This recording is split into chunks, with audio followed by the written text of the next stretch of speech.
गहरी धीमी आवाज़, बिस्मिल्लाहिर्रहमानिर्रहीम।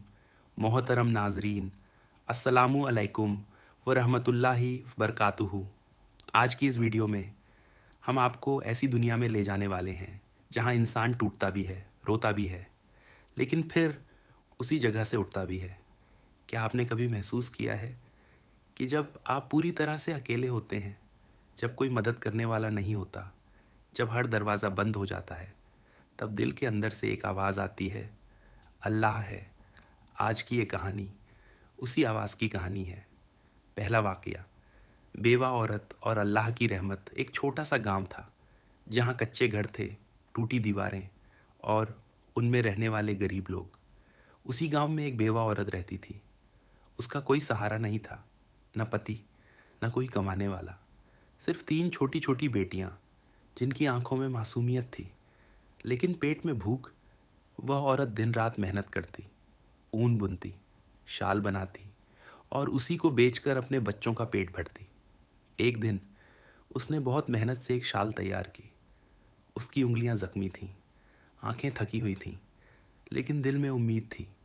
वह शाल को अपने सीने से लगाकर बोली, या अल्लाह, आज ये बिक जाए। वह घर से निकली। रास्ता सुनसान था, हवा धीरे धीरे चल रही थी और अचानक एक बड़ा परिंदा आसमान से नीचे आया। उसने झपट्टा मारा और शाल लेकर उड़ गया। लंबा पॉज। औरत वहीं खड़ी रह गई, जैसे उसकी दुनिया रुक गई हो। उसकी आंखों से आंसू बहने लगे। वह ज़मीन पर बैठ गई। या अल्लाह, मेरे साथ ही क्यों? वह रोती हुई उठी और सीधे एक नबी के पास पहुंची। उसने कहा, क्या आपका रब जालिम है? नबी ने नरमी से कहा, नहीं, वह कभी जुल्म नहीं करता। लेकिन औरत का दिल टूटा हुआ था। वह समझ नहीं पा रही थी। तभी दरवाजे पर दस्तक हुई। 10 आदमी अंदर आए। हर एक ने 100 दिनार रखे। उन्होंने कहा, यह सदका है।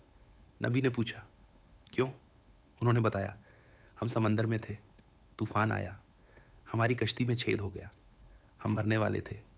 तभी एक परिंदा आया, उसके पास एक शाल थी, हमने उससे छेद बंद किया और बच गए। धीमी आवाज़। नबी ने मुस्कुराकर कहा, ये उसी औरत की शाल थी, और सारे पैसे उसे दे दिए। औरत रोने लगी, लेकिन अब उसके आंसू गम के नहीं, शुक्र के थे। सीख, अल्लाह कभी आपका नुकसान नहीं करता, वह सिर्फ आपको बेहतर देने के लिए इंतज़ार कराता है। दूसरा वाक़या, शैतान की चाल। शैतान कभी आपको सीधे गुनाह में नहीं डालता, वह धीरे धीरे आपको गिराता है। पहले कहता है, अभी नहीं, बाद में। फिर कहता है, बस एक बार। फिर कहता है, कोई देख नहीं रहा। और इंसान सोचता है, मैं कंट्रोल में हूँ, लेकिन सच्चाई, वह पहले ही हार चुका होता है। सीख, हर गुनाह एक छोटे कदम से शुरू होता है। तीसरा वाक़या, बाप की वसीयत। एक अमीर आदमी था, उसने ज़िंदगी भर मेहनत की और बहुत दौलत कमाई। मरने से पहले उसने अपने बेटे को बुलाया और कहा, बेटा, कभी इस घर को मत बेचना। बेटे ने सिर हिला दिया, लेकिन दिल में नहीं रखा।